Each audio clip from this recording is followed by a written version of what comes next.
Ja, herzlich willkommen, liebe Cargold-Freunde, auf unserem YouTube-Kanal. Wir haben hier einen ganz besonderen Ferrari gerade. Das ist ein Einzelstück. Das ist ein Ferrari 599 GTB.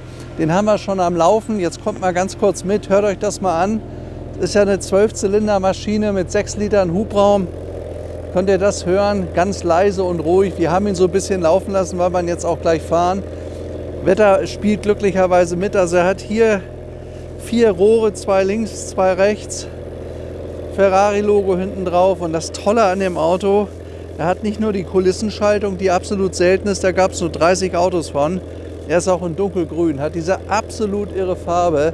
Ich glaube, dass der noch einmal gebaut wurde. Es gab damals 20 Autos, die haben sie für den US-Markt genommen von der Kulissenschaltung, und 10 Autos haben sie von europäischen Markt, und unser ist dunkelgrün. Also ich glaube, wir können davon ausgehen, dass der Wagen hier ein absolutes Highlight darstellt. Hat doch fast nichts gelaufen, ist mehr oder weniger aus erster Hand.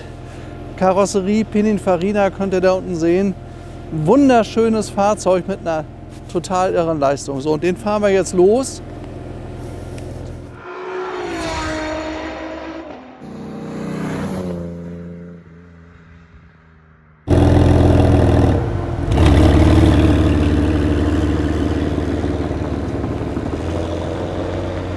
Ja, wir bewegen jetzt hier gerade 620 PS mit 12 Zylindern. Ist eigentlich zuvor gewesen der Enzo-Motor. Enzo kostet heute 3 bis 4 Millionen Euro und mehr, stark steigend. Und man hat dann zu der Zeit ab 2066, ab 2006, ich habe mich verschaltet, so ab 2006 bis 2013 den Wagen hier gebaut. Grundlage, wie gesagt, war der Enzo-Motor. Und damals hat man das Auto entwickelt mit dieser F1-Schaltung. Und die Autos gab es meistens, aber es gab eben nur 30, die gesagt haben, nee, wir wollen hier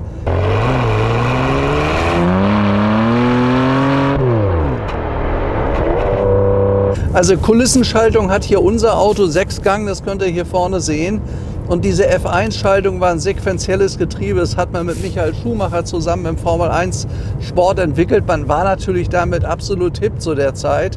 Aber das, was selten ist bei Ferrari, das kostet immer das Geld. Und ich sage mal, das hier ist einfach selten. Es gibt 30 Stück. 20 haben sie seinerzeit gebaut für die USA. Und 10 sind noch in Europa geblieben. Das ist ein absolutes Highlight, was wir hier fahren. Und dann hat der Wagen erst 16.000 Kilometer gelaufen. Das könnt ihr hier vorne sehen. Ist alles schon recht modern, so Anfang der 2000er, so 2006. Unser Wagen ist 2008 gebaut worden. Naja, hier ist der Tacho, hier vorne links. Da ist der normale Tacho. Zeigt mir jetzt gerade an, dass er nicht genug Luftdruck drin hat. Und sonst wieder so losfahren lassen. Naja. So, und hier haben wir Drehzahlmesser, der dreht bis 8000 Umdrehungen. Also das ist ein richtig giftiges Auto. Und er hat, ich sag mal, bisher überwiegend in der Sammlung gestanden. Man riecht auch, das Auto riecht neu. Also das ist ein absolut tolles Teil, neuwertiger Zustand. Und an diesem wunderschönen Racing Green Metallic Dunkelgrün, nicht Metallic, Dunkelgrün, also Racing Green, das ist eine absolut seltene Farbe auf besonderen Wunsch. Das Auto ist in Deutschland erst ausgeliefert, war ein deutscher Sammler, der auch bekannt ist. Und der hat das dann verkauft in der Sammlung, wo er jetzt stand.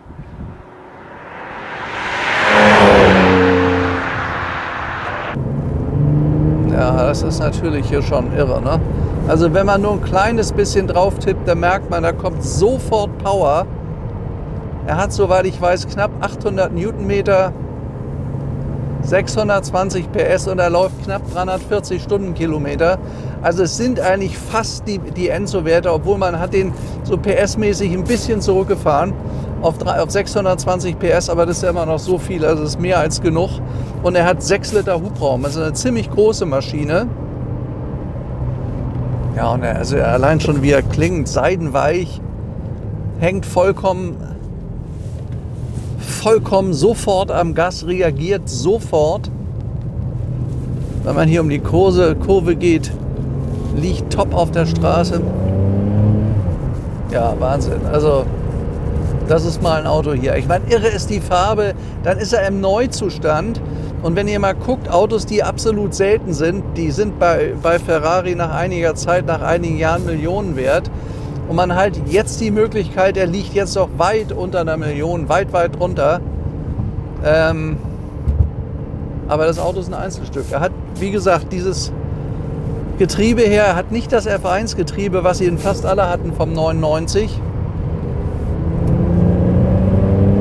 Ja, also schon. Da geht es nur nach vorne. Wahnsinnsauto.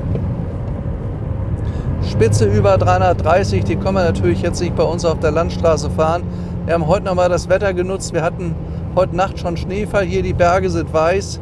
Das wird einer der letzten Tage sein, wo wir so einen schönen Fahrfilm mit so einem Auto machen können, weil du kannst ja nicht bei Salz fahren, so ein Auto, das geht nicht. Oh, er klebt hier auf der Straße. Ja, ganz edel innen ausgestattet. Hier vorne alles Carbon, das könnt ihr, glaube ich, sehen. Hier das Ferrari-Logo und die beiden Flaggen von Pininfarina und Ferrari, das ist der Karossier. Hier vorne ist die Klimaanlage bzw. die Heizung, funktioniert auch gut. Draußen haben wir jetzt 3 Grad, geht wunderbar. Es ist ein neuwertiger Wagen. Also der braucht 3,7 Sekunden von 0 bis 100, also unter 4 Sekunden. Hat in 11 Sekunden knapp die 200 erreicht und rauscht dann weiter bis auf über 300. Und hier muss man wirklich sagen, also das ist echt was für eine Sammlung, das Auto. Und ich glaube, es ist auch eine super Kapitalanlage, weil man hat den einzigen in der Farbkonstellation. Es ist eine deutsche Erstauslieferung. Dann das 6-Gang-Getriebe, was sie alle haben wollen heute, weil es es so gut wie gar nicht gibt. Also man merkt überhaupt nicht, dass hier ein Berg ist. Also es gibt da Autos, mit denen wir hier hochfahren, die tun sich schwer. Hier merke ich überhaupt nicht, dass hier ein Berg ist. Wahnsinn.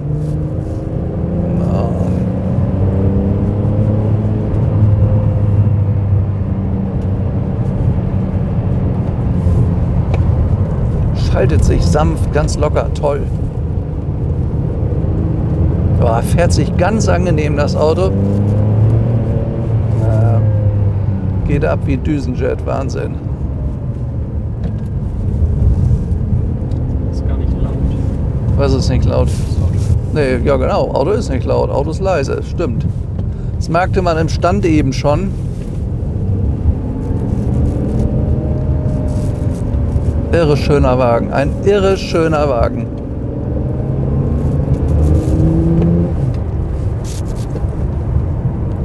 So, wo wollen wir uns denn jetzt hinstellen?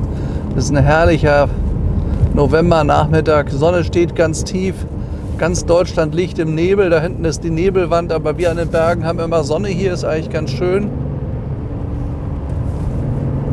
Sollen wir da oben drehen? Ja. Dann machen wir das.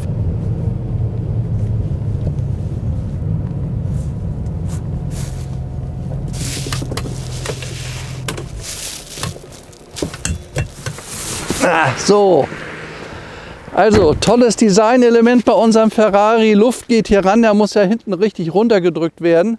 Und er hat nur einen angedeuteten Spoiler hinten, also sehr, sehr klein. Und dafür hat man das hier neu erfunden. Da läuft dann die Luft durch und drückt das Heck hinten runter.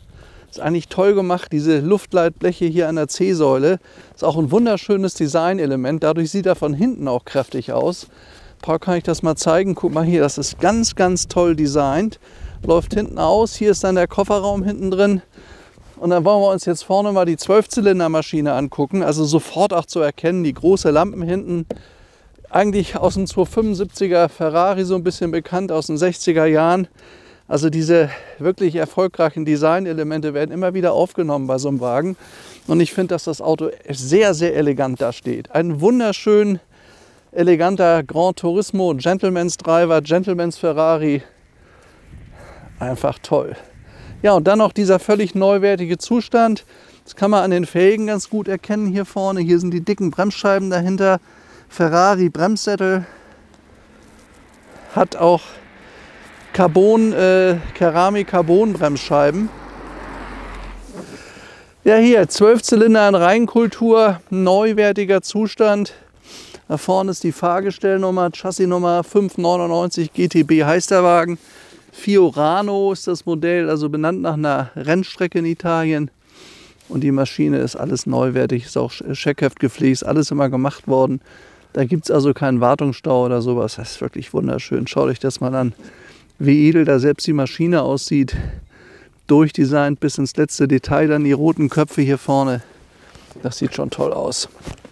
Ja, ein 599 geschaltet, Kulissenschaltung, 620 PS und dann in dunkelgrün. Ich glaube, da gibt es keinen zweiten. Mag ja sein, dass es einen F1 gibt, aber mit dieser Schaltung 30 Stück und 10 in Europa ist er hier absolut ein Einzelstück. Ich mache jetzt vorne mal zu.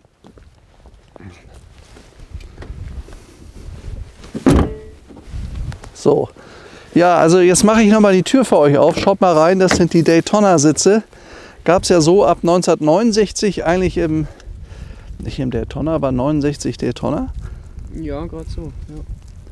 Ja, das hat es doch zuerst wie heißt die kleine Kiste da?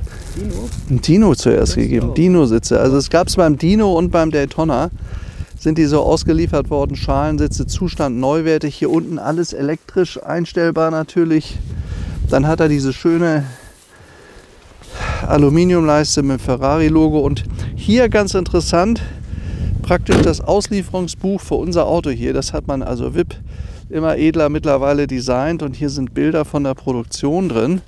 Das ist direkt unserem Auto hier zuzuordnen. Da steht die Nummern drin. Version CR. Schaut mal hier. Da sieht man, wie der Wagen entstanden ist. Das ist natürlich toll. Sowas gab es früher nicht. Schaut mal hier. Das ist hier unser Auto. Büchlein von Ferrari. Finde ich eine ganz tolle Idee. Das ist praktisch sowas wie eine Art Geburtsurkunde. Auf Italienisch. Hier ist der Motor, den sie dann da verbaut haben im Ferrari-Werk. Schaut mal hier. Das ist unser Wagen in der Produktion bei Ferrari. So, alles abgestempelt, alles verifiziert. Und das ist dann nachher der Wagen in dunkelgrün. Übrigens ein ganz besonderer Film heute. Paul wird nämlich 30 Jahre alt. Er ist jetzt fast 10 Jahre bei uns. Er ist der Mann hinter der Kamera, der diese tollen Filme macht immer. Also wirklich herzlichen Dank, lieber Paul, dafür. Wir sind ein tolles Team, wir haben das super gemacht und ich hoffe, dass wir das noch sehr, sehr lange so zusammen machen. Heute 30 Jahre alt, unser Kollege Paul. Ja, und deswegen haben wir auch ein entsprechendes Geburtstagsauto, Ferrari 599 GTB Fiorano. Tolles Auto. Schaut euch mal die Sitze noch mal an. Da ist ja ganz vieles. Ich öffne das noch mal. Wir hatten hier eben gerade ein bisschen Verkehr, deswegen sind wir ein paar Mal unterbrochen worden. Schaut mal hier. Alles Carbon, also höchstwertig gebaut. Man sitzt übrigens super bequem in diesen Sitzen. Die sind erste Klasse geformt. Ja, und der Zustand von dem Wagen hier, der ist 2008, mittlerweile 16 Jahre, ist eigentlich der eines Jahreswagens, kann man nicht anders sagen. Neuwertiges Auto. Puh, ja, und nun Vorbeifahren. Ja. Ja.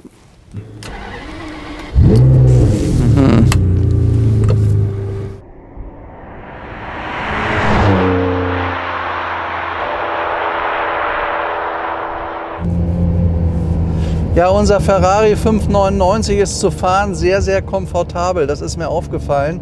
Hat eine gute Rundumsicht, man hat eine tolle Sitzposition. Finde ich sehr angenehm. Der hat übrigens, als er gebaut wurde, 245.000 € Grundpreis gehabt. Also auch diese Fahrzeuge entwickeln sich nach oben. Das geht eigentlich mit fast allen Ferraris so. Das sind gesuchte Sammlerstücke und die Marke Ferrari hat es eigentlich bis heute geschafft, ganz vorne mitzuspielen. Das ist einer der tollsten Logos, die es gibt, einer der tollsten Brandmarks überhaupt in der Autobranche und ganz stabile Preise. Und die ganz besonderen Autos, die steigen ja weiter stark an.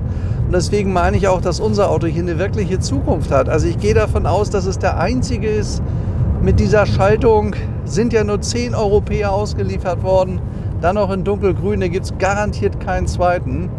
Und ich finde, dass der Wagen also so extrem edel aussieht. Also ein wunderschönes Auto, ganz was Feines. Und fahren tut er, wie gesagt, hervorragend. Der ist ja 16.000 Kilometer, ist ja nichts. Die Stimmen auch, die Geschichte ist lückenlos, also wirklich ein super schönes Auto. Muss natürlich immer gucken, er liegt relativ tief. Also wenn da irgendwelche Huppel sind oder irgendwas, da muss man schon vorsichtig sein.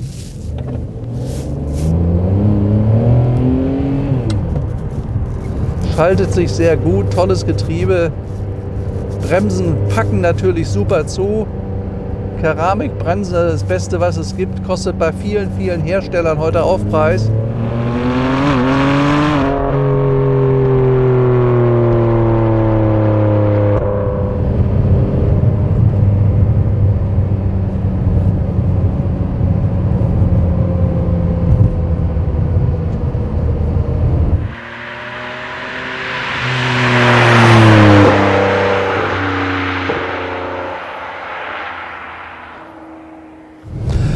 Ja, hier kurz der kleine rote Schalter erklärt, da kann man die ganzen verschiedenen Fahrmodi einstellen. Race und Sport und so weiter und so weiter. Also elektronisch alles schon da, was die heutigen Ferraris auch haben. Oder gibt es ja auch bei Porsche GTR, GTR 2, also GT2 RS. Das hatte er schon, also ein richtig reinrassiger Sportwagen. Aber ich finde, dass der noch schön aussieht. Der ist nicht ganz so aggressiv, der hat auch eine schöne, elegante Linie.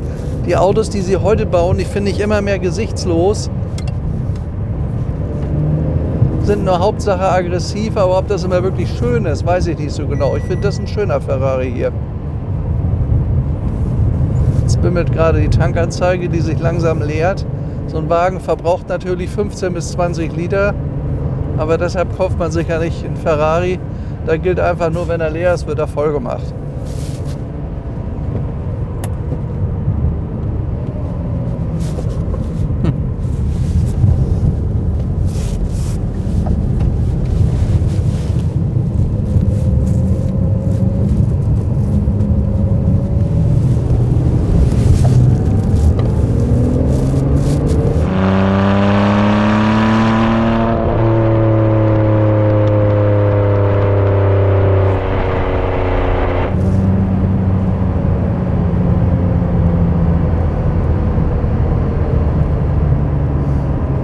Also ich finde, dass der Wagen überraschend leise ist.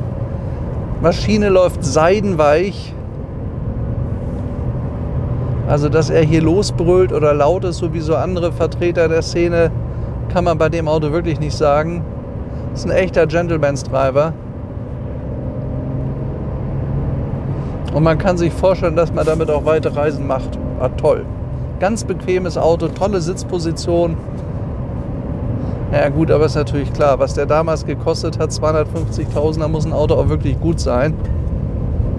Und in allen Bereichen besser als andere Wettbewerber. Also das ist schon klar, ist immerhin ein Ferrari. Und er war zu der Zeit der zweitschnellste Ferrari, den sie produziert haben. Ist wie gesagt der Enzo-Motor, ein bisschen runtergeriegelt, 20 PS weniger oder 30 PS weniger, mehr nicht. Man hat hier die absolute Superleistung mit dem Auto. Aber das komfortabel.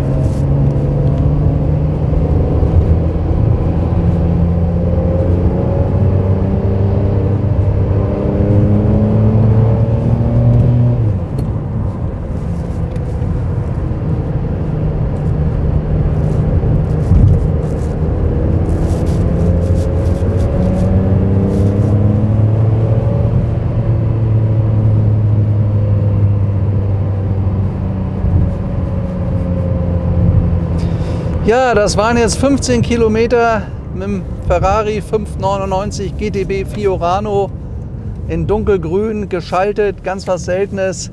Hat Spaß gemacht, ist immer Ferrari, ist immer ein Erlebnis, kann man nicht anders sagen. Ist eine absolut faszinierende Marke. Ja, da ist Beuerberg. Ich hoffe, es hat euch ein bisschen Spaß gemacht. Es ist wieder mal ein ganz anderes Fahrzeug gewesen, was wir euch hier gezeigt haben. Ja, dann möchte ich mich bei euch verabschieden. Freude am Auto, wie immer unser Thema. Wenn ihr besondere Sachen habt, die keiner habt, mich bitte anrufen.